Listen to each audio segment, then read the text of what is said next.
So here's the trick. You want to get in front of the housing officer, then Okay. usually you can go to that basis website. Usually on the website, they'll have a housing office contact number, Ooh. email, and usually the name of the ranking officer there, right? So you want to contact that person because they're the Mhm. ones that can get your inventory of properties in front of the right people.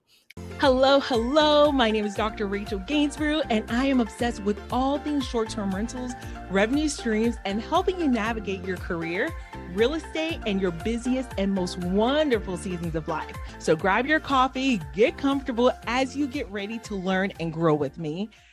This is the Luxury Rental Doctor Podcast. Oh my goodness, guys. I'm just so excited to have a dear friend with me and an absolute powerhouse in the hospitality cash flow space, the amazing Noble Crawford. Noble, can you please tell the people in your own words a little bit about yourself? Absolutely, absolutely. First of all, Rachel, thank you so much for having me. Such a pleasure to be on the show. So my name is Noble Crawford, co-founder of a hospitality brand based out of Texas, and have been in the space since 2017 now, right? So a few years, and I've had the good fortune of doing a little bit of everything in the space, from just traditional short-term rentals to midterm to co-hosting to now being involved on business to business type of direct bookings and B2G, business to government direct bookings, which you'll probably get into. And so I'm super excited Mm. about that and also helping some students with that also. I love that. So, Noble, I was talking to you a little bit earlier about some of the journey of working with clients directly, right? So, B2C would be if you're working directly with customers. I have guests that come in for a 2 night stay, a 3 night stay, a monthly stay. So, I'm dealing with the population, the customers per se. So, that would be B2C. But for those who are acclimated, could you give us a little bit more of a breakdown of what B2B and B2G is? Yeah, absolutely. So B2B, business to business, or business to business, what that stands Mhm. for, is essentially like your entity or your business doing direct business with another entity, another company, another organization, another enterprise. That can be very much in a contract type of situation where you have a contract between the two entities, or it could be where that specific company or operation is sending their people to you directly. So that's B2B. B2G stands for business to government, right? So just a Mhm. little twist on that. But Mhm. essentially, that's where your entity is transacting business with different government agencies, and that could be local, state, or federal. So it expands the distance there. Okay, so I absolutely love it because when we migrated from just serving the population in the vacation rental markets, we started to dabble our toe and we've become known to be the insurance people. So that's more of the B2B side. We're dealing directly with the insurance companies. Now, Noble, are there some other B2B, I would say, activity that we should be aware of? Absolutely, absolutely. So I like to call it my top seven or top eight Ooh. verticals, if you will. So corporate is certainly one, as we're all aware of. Healthcare is one of Yes. those. Higher education is Yep. another one, and then the military, of course, is one. Mm. Traditional relocation, which not a lot of people work that side of the fence. That's one as Mhm. well. And then, of course, the federal government, right? Any number of those will fall into that category, B2B. Awesome, awesome. And so when you go into the B2G side now, with the B2B side, for instance, if I am listing my property on Airbnb and they're booking directly, they'll book in the middle of the night. The next morning, I have a booking, which is fine. It's great. But if I'm wanting a little bit more of those longer stays, that gives me that breathing room that we need as busy healthcare professionals. Like we need a little breathing room, a little breath. Those month to month bookings are just so valuable. So, as far as what that looks like, what would you say the journey is for working with some of those, say, the military, or we can transition to the government side of things? Yeah. So very, very good question. I think it really varies a little bit per vertical. And for example, with the military, there's a couple of things that you'll want to keep in mind if you're looking to house service members, for example, that are near or at military bases, stationed at military bases. So one of the things is you need to be able to get in front of the decision maker, right? The person who says, "Hey, Mm, we could leverage your property, we could use your yep. property," right? that's typically going to be the on-base housing officer, right? So Mm. he's the guy that you need to get in front of. Now, here's the thing: if you're not a veteran or you haven't been in service before, you can't just waltz up to the base, and the MPs are not going to let you in, right? I don't even know what an MP is. Military Noble. police, yeah. Okay. So Oh, yeah, military police. yeah, they're going to at the No, guard thank you. gate. They're going to tell you to turn around. You don't have an appointment now. So here's the trick: you want to get in front of the housing officer. Okay. Then usually you can go to that base's website. Usually on the website they'll have a housing office contact number, Mm. email, and usually the name of the ranking officer there, right? So you want to contact that person because they're Mhm. the ones that can get your inventory of properties in front of the right people. Now, in the military's case, there's a couple things you want to keep in mind. Service members get a housing stipend, but the amount of it is based on the rank. Okay. And Oh. that's called the BAH, Basic Allowance for Housing. Okay. And Mhm. so, for example, a lower ranked enlisted service member would have a lower housing stipend than, say, a higher ranked officer. Here's the trick though. If you want to get the maximum amount for your property, target Mhm. officers, but also target officers with families, with dependents, a spouse and dependents, right? Because they get a higher stipend Mm. because of that, right? And so that's a little trick there. But then when you're talking to the housing officer at a military base, you want to mention the rental partnership program. The rental partnership program is a program that the government put together to allow private citizens to make their properties available for off-base housing for service members. Okay. And then the reality is that 90% of the military installations in the country have a housing shortage, an on-base housing shortage. Some of Mm. them, the wait is 6 months longer, 6 months or longer, right? For, Wow. for housing. And so there's very much a need there. So that's a good strategy for military. I'll give you one more: aviation, because I didn't mention that Oh, let's one. do it. The Drop the newer gems. one. Drop the gems, my friend. We love the aviation space. And the Yeah. reason we love it is because it runs itself to a certain extent. So I'll give you an example.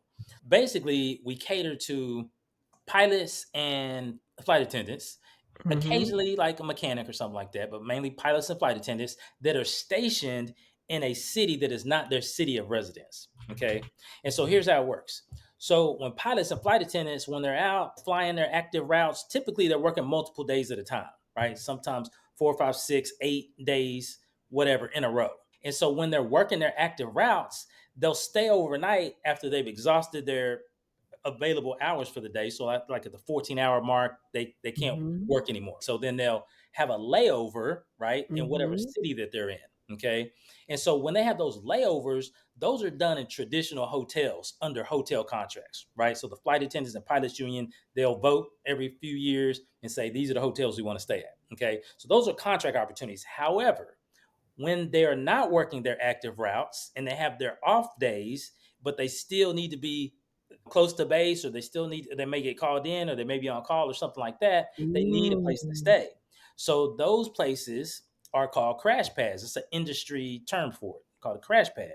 And so crash pad housing is great because what typically happens is that pilot or flight attendant is only there in the property for up to maybe 10 to 12 days of the month, but they're paying by the month upfront every month. And a lot of times they're stationed in a city for 3, 4, 6 plus months. So this is a very, very effective midterm strategy. And then here's the beautiful thing, and this is normal too.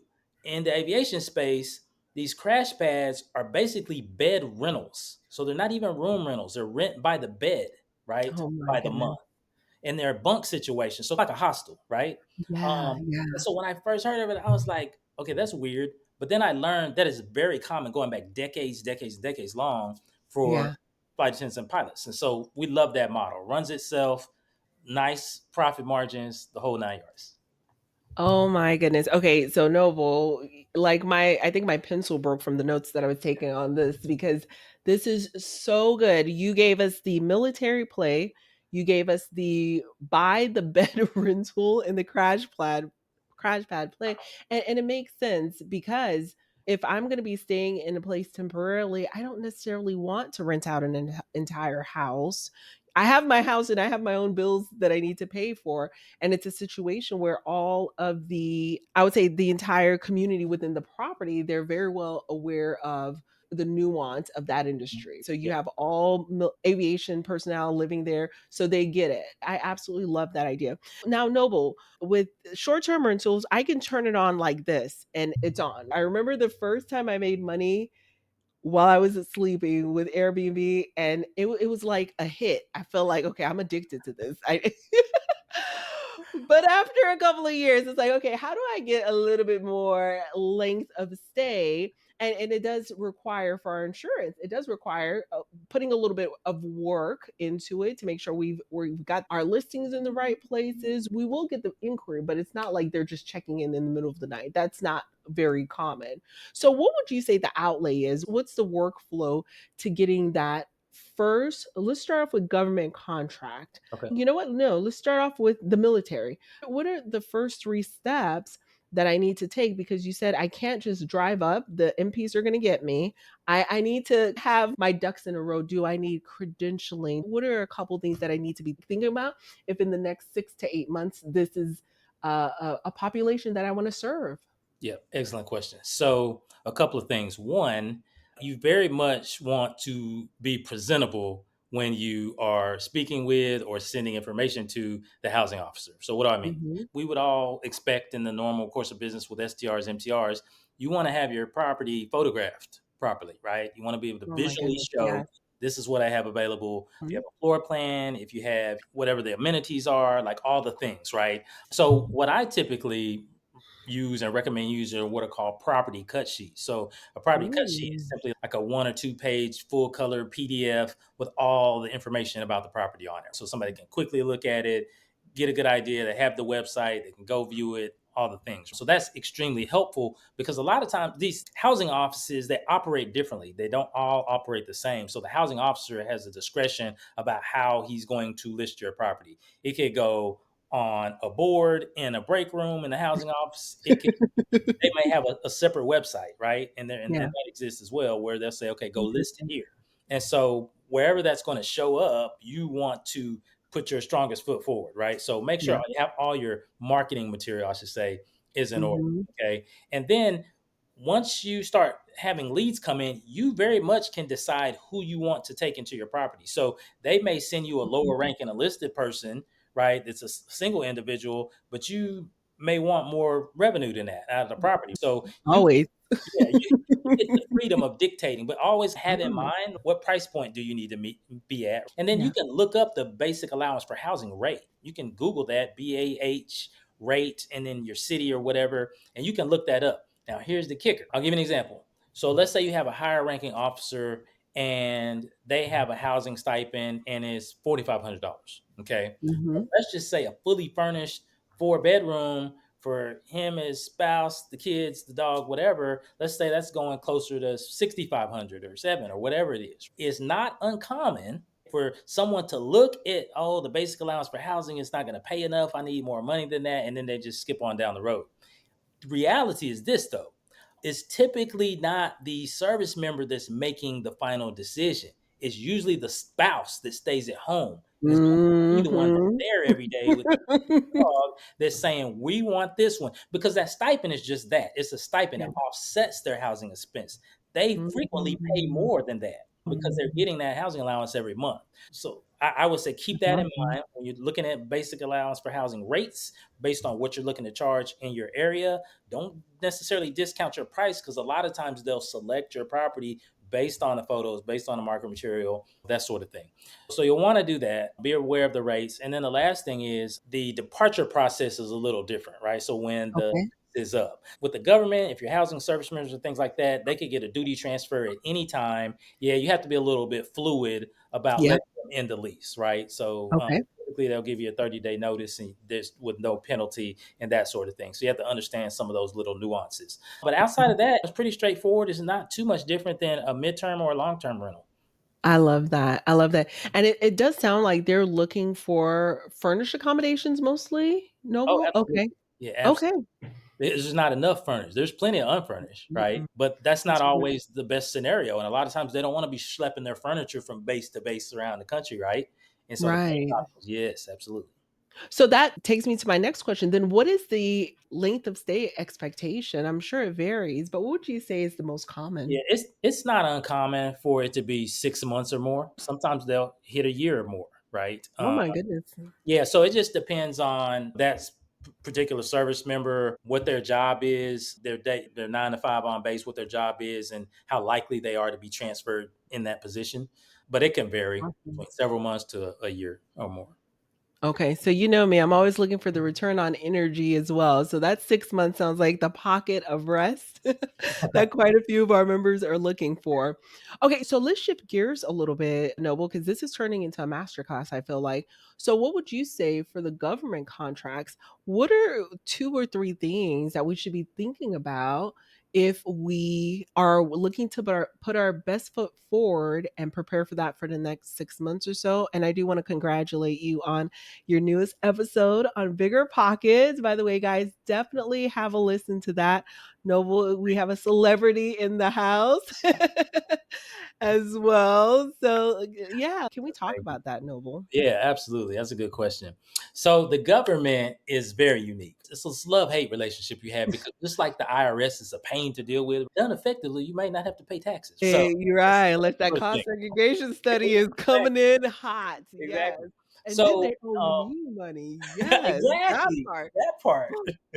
Yeah. So doing federal contract, it's not too indifferent. The hardest part really is on the front end, and that's Okay. just getting your company, your entity set up as a vendor in the system. And it's not rocket science, but it can be a little tedious. So there's certain things that you just want to have show up to the federal government that they want to see. So obviously, you need an entity. I always recommend the entity. You could do it as a sole proprietorship, but wouldn't recommend that. But have an Mhm. entity. You want to make sure you have a business phone line, a professional email account, website, all the things, right? All the basic like Right. 101 level things, right? EIN, business checking account, all that good stuff, right? Dun and Bradstreet in some instances.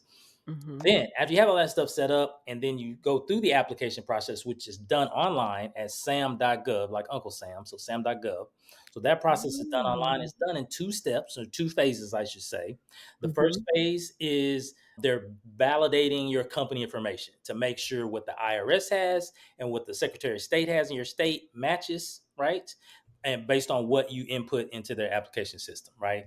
So we do the Mhm. first part, they'll go through a validation period. They'll come back a few days Mhm. later. They'll say, okay, that checks out. Go to the second phase. Second phase is a series of questions that some make absolutely zero sense, right? Because there's government lingo. And so that's the confusing part for people. Nowadays, we Okay. have Chat GPT that can go in and reword. And Yes. so then you get through the second page, which is all the questionnaire type stuff.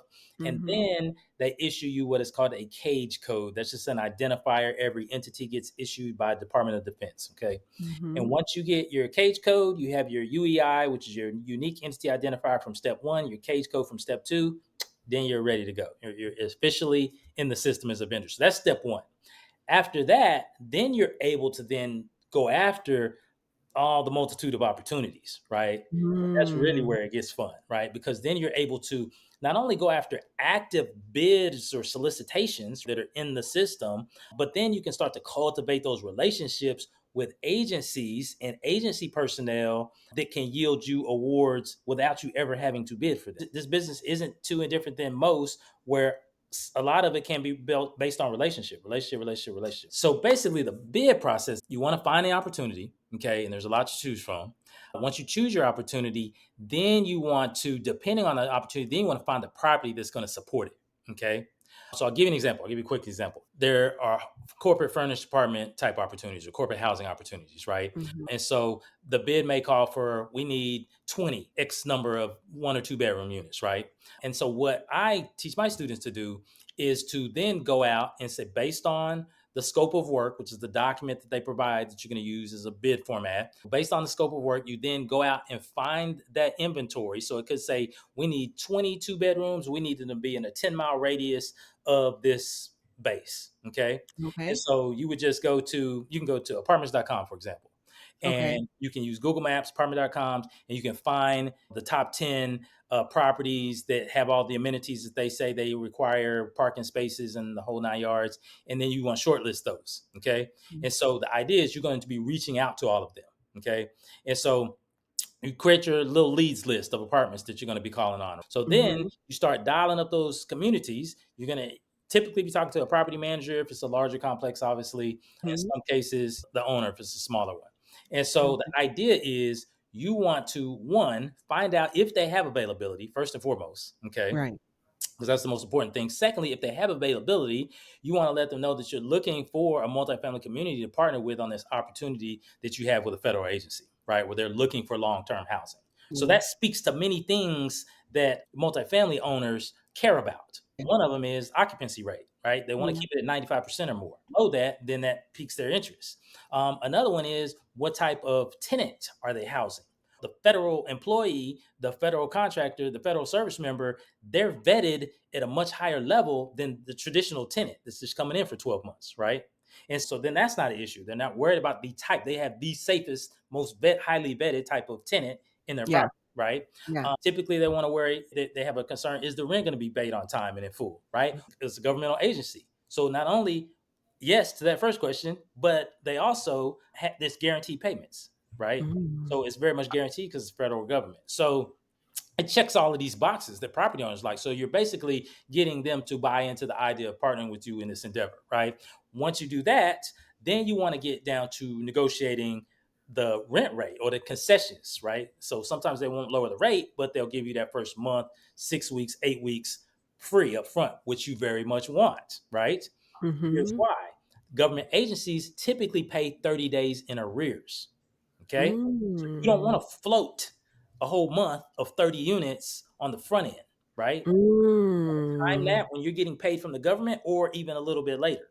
Okay. And Okay. so usually when you're asking for a bulk amount of inventory from a complex over an expanded period of time, you can get those concessions, right? It's less yes or no, and it's more so how many can I give you? So you'll work your leads list. You'll find those key players, your top three, likely, right? You'll Yeah. then take that number that they gave you for rent and you'll check it against the GSA rate.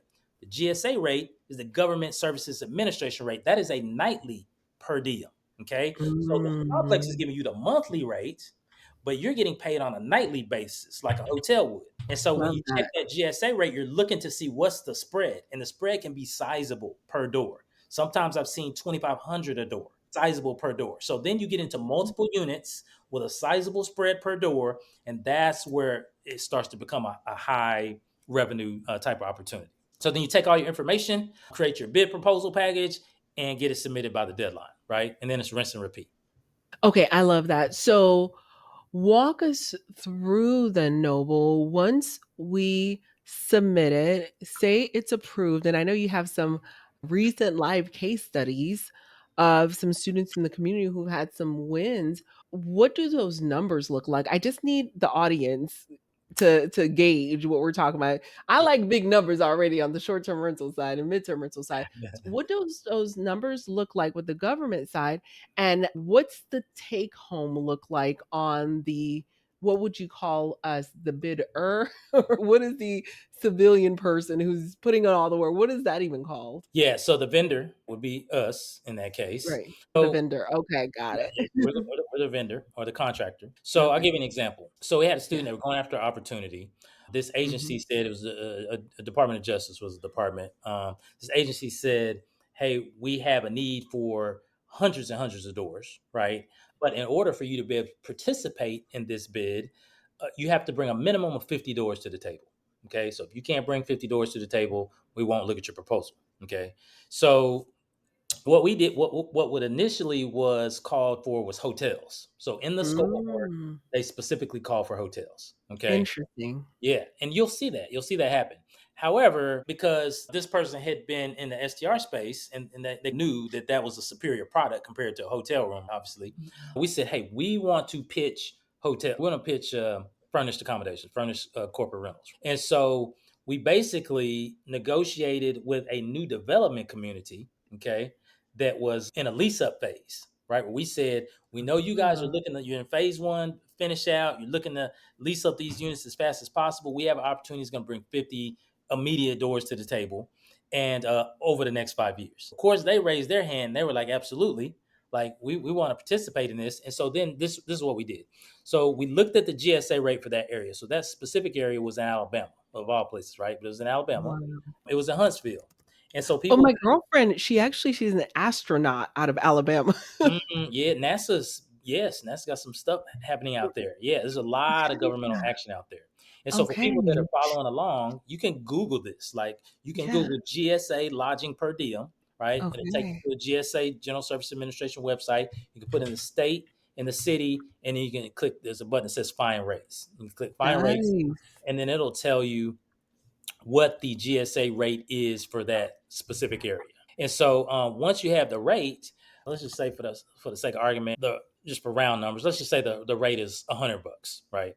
Okay. So let's just say the GSA rate is $100. It's typically a lot more than that. But let's say it's $100, and Okay. let's just say so 100 times 30, that's $3,000. Okay, and let's just say you're getting a one bedroom or a studio or something like that for $1,500, right? And so you're Mhm. netting $1,500 per door per month, right? Right. And then on a I 50, already like that number. yeah, Mhm.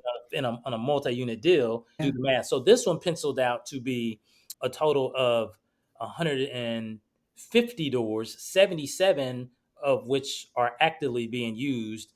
And the contract started out at 7.4 million, ended up at 7.7 to date. So they're Mm. large numbers. They're large numbers. Typically, I want to say that one had 1,500 to 2,000 profit per door on that deal. So substantial profit margins too. And what is the estimated length of stay for that? Yeah, so these are typically 5-year deals. 5 years, More so often than not, they're 5-year deals. goodness gracious. Yeah. Okay, so my next question to you then, Noble, is what would you say are the biggest 2 or 3 mistakes that you're seeing for those who are jumping into the space? And we were talking a little bit earlier about expectations, right? Setting expectations is very important. So, what are some pitfalls that you're seeing being made? Because you don't just wake up, right? You gave us the roadmap on how to do this, but for those who are winning versus those who aren't winning, what's the difference? Yeah, great question. Great question. So a couple of things. One is so there's a stat. There's a stat in the kind of the government consulting space. How the question I often get asked, how long does it take to win a contract? Everyone asks that. Oh, yeah. How long does it take? That's like saying what kind of car should I buy? So many variables. Yeah. But there's a stat that says for the person that is going about it on their own, YouTube University, all the different things, at minimal 18 months before they land their first contract. Oh Okay. my It's a steep my learning. mouth let me pick up my mouth one second. Yeah, it's a steep learning curve. And so I people, believe it because how long have I been talking to you? Guys, Noble and I've been talking to Noble about it for 3 years. So, but I've that, exceeded the 18 months. So yeah, sometimes you think about it for that long, right? Exactly. But that's the yeah, reality. It's a steep it learning is. curve. And so if you try to go at it alone without any sort of like real guidance, it can take you, people burn out. Okay. Absolutely. So there's that. The second part is that sometimes you have, so you're a coach, right? You know this. There's a difference between people that purchase a product, a course, a coaching, consulting, anything like that, and then Mhm. they feel achieved because they purchased it.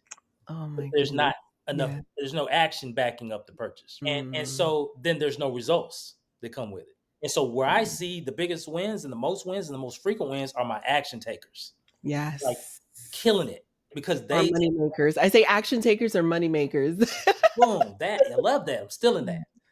Go for it. It's all yours. And that's just the reality of it. It's like, are you going to do the work? Um, and those that do the work Mm. get the results, like hands down. And so I would say that's important. The other thing is understanding this is a marathon and not a sprint. Yeah. This is not get rich quick by any means. Yes, Mm-mm. people have hit on their first opportunities. There's other people on YouTube that talk about first time wins and things. And so that is the thing that happens. But Mhm. this is not get rich quick at Yeah. all by any means. And so it's a marathon. You get in it and you play the long game. You might hit something in 6 months. It may take you 9 months, 12 months. Reality is though, you can hit one of the right thing and it can completely change your life. I love that. I love that. Okay, so Noble, what would you say from the perspective of, I would say, a limiting belief, maybe that, okay, how is it that the government has these opportunities? How is it that they're able to fund these deals at these numbers? Could you help walk us through what that looks like? Because it feels like the economy is tough. Like you're saying, the government really has. this amount of bag that they're putting out there? Yeah, it is. It is a little crazy. Every year, Mhm. Congress appropriates billions and billions and billions of dollars for government expenditures, and a large portion of those appropriated funds are steered towards government contracts. Okay, and so you have obviously the elephant in the room is the Department of Defense. So the number one thing the government's going to do is defend the U.S. So Department of Defense spends a lot of money in every Yeah. year annually. Yeah, yeah, yeah. Yeah, Mhm. you have the other 400 plus agencies under them that also spend a lot of money, right? And So so so Noble, I don't mean to cut you off, but you mentioned the Department of Defense a few times, and then you're talking about housing. When I think of Department of Defense, I'm thinking of guns. What how g could you we bridge tied the gap for together. me? I'll tie it together with another case study real quick. Okay, how about that? Okay, Makes yeah. sense for us. All right, so here's the thing. So Department of Defense, obviously over the security of the country and that sort of thing. Okay, so there are big defense players, the Lockheed Martins, the Raytheons, those types, right? And Mhm. so they are, yes, responsible very much for security this and support that Right. and ammunition and arms and all of that good stuff, but they're also responsible for training on Mm. using these things that they're creating or manufacturing or selling or Oh. whatever. And so when that training happens, typically they want to centralize or localize that training in one area. So then Mm. they're flying people into an area to perform the training at. And a lot of Mhm. times when you're talking about defense related things, they can span a length of time. And so I'll Okay. give you an example. So our first contract, right? It was under a big Fortune 500 company, was one of the defense contractors. It was holding a big umbrella contract for training helicopter pilots and mechanics and doing their recertification. Okay. And so Okay. they were flying them into the Dallas Fort Worth area, right? The pilots were coming in for 30-day intervals, the mechanics were coming in for 2 week intervals, right? And so we Mhm. identified this company holding this umbrella contract, and we knew because they were flying people into the area, housing was involved in that, right? That was part of that Mhm. big contract. However, what they were doing was they created this list of 8 to 10 properties that the individuals coming could just go choose from the Holiday Inn Express, the Fairfield Inn, the Hampton Inn, and they choose which Mhm. one they want to stay at. And that's how they did it. So once we Mhm. realized that was what was happening, we got in front of the decision maker and we said, hey, we would like to get our properties added to that list. We have a superior product, we believe, Yeah. You're like Holiday Inn. I'm like, just "Mm." as close as these other properties, right? Yeah. And so they had a light bulb moment where they were like, "Oh yeah, these are nice." We did a little open house thing, right? You know, Oh, for them, oh nice. nine. And so they said, "Absolutely." So then we were able to get on that list, and boom, it just took off. And so here's how that works. So again, the GSA rate. So the pilots are coming in 30 days at a time, right? So we said we're going to put them in 1 bedroom properties, and that rate Mhm. in Dallas Fort Worth area is 167 a night times 30 nights. Nice. That's $5,010 a month. Okay, so Yeah. we had 5 of those 1 bedrooms. Okay, so they were grossing 25K. The rent on them was only like 1485, right, and a couple of $100 Nice. in expenses. So the spread was nice, right, per door. So we had the five generating the 25K a month. Here's the beautiful thing: the mechanics were coming in 2 week intervals. So we said, okay, since they're coming in 2 week intervals, we're going to put them actually in 2 bedroom, 2 bath units with a shared living, shared kitchen, right? Because they're going to be there for a shorter period of time. Yeah. But because we were doubling them up like that with a second bathroom, we were able to charge that GSA rate of 167, not once, but twice. So then those two Nice. bedrooms are generating 167 a month times 30 nights times two, or $10,020 a month. And the rent on those is like 2K, couple hundred in expenses, right? Yeah. So those 9 doors, they gross 65K a month. And that was Oh again my a 5 year gosh. contract. We got in it at the start of the second year. And then on So the that's back, interesting. So not to cut you off, so you didn't necessarily have to get it at the front end. You're able to get in. Oh my gosh, that's so good. yeah, the Noble. contract was already up and running. And we said, we want to do what the hotels do. We want to do it better. And they were Oh, like, absolutely. And it stays full 100% every day of the month. So yeah, we love it. okay. So that's amazing. Noble, you have given so much already. The wheels are turning for me. I'm going to be tapping in after this podcast, guys. Noble, I have three final questions for you. It's rapid fire. Okay. I just wanted to provide just some added value to the community. Let me start with the first one. Can you share a moment when you felt completely burnt out and how you overcame it? Absolutely, 1000%. So, real quick, the most recent moment. is probably Oh. one of the most periods of time I've been most burnt out. So my dad's sick, he's got cancer, so I'm his primary caregiver, myself and my Mm. wife. We're running a student coaching group. We got dozens of people going through learning this Mm. federal procurement game. We have our own portfolio of properties that we manage and deal with, plus a couple of Yeah. other businesses. So overwhelm has been very real for me since mid-April. So what I've done recently, because we talked about this pre-show, I've had to get comfortable with showing myself some self-care. So I now carve out periods where I'll call my sister up, hey, can you come watch dad? Because I need a break. And so Yeah. I'm very intentional now about taking care of me so that I can be better and better prepared to take care of someone else. That's been helpful recently, very much so. That oxygen mask, right? We got to put it on.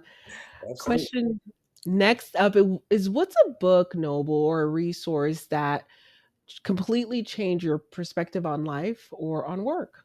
Yeah, love that question. Without a doubt, The 4 Hour Work Week by Tim Ferriss. Yeah. Oh. Yeah. So I read that book. I was trying to exit my 9 to 5 back in the day, my W 2. Yeah. And I was like, this grind, these 60 plus hour weeks and everything. I read that book. I was so inspired by that book. I literally closed, I was commission sales. I literally closed the next two largest projects that I had ever done and immediately Wow. cashed out. Cashed out. I started a marketing agency and it kind of just took off from there. I've never met Tim Ferriss. If I did, I would be just absolutely grateful for him putting that book out because it legit changed my life. Oh, that's a good one.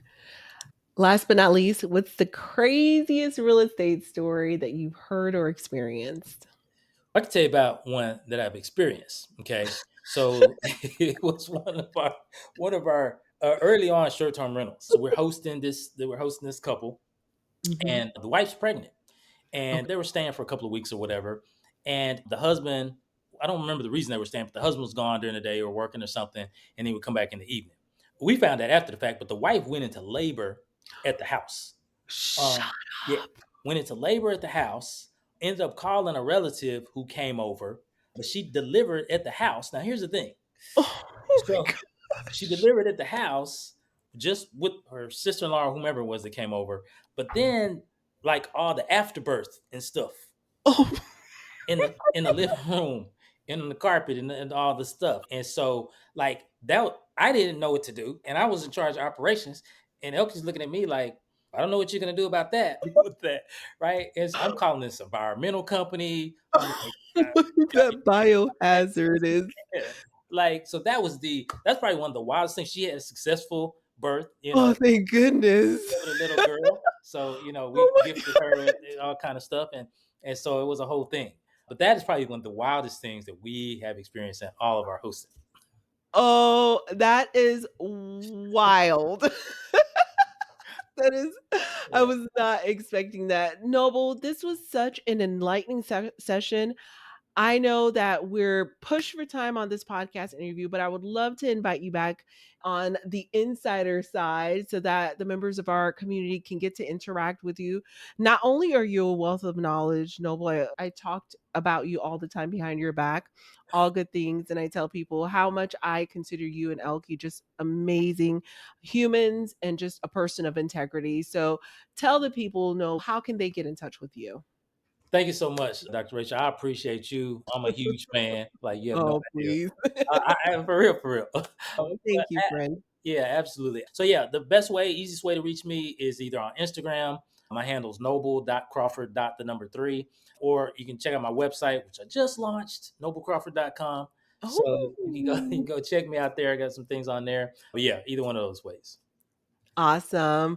All right, guys. So that's a wrap for today. I hope you all were inspired by what else is out there and what's possible in this hospitality cash flow space. Thank you. And we're signing off for now.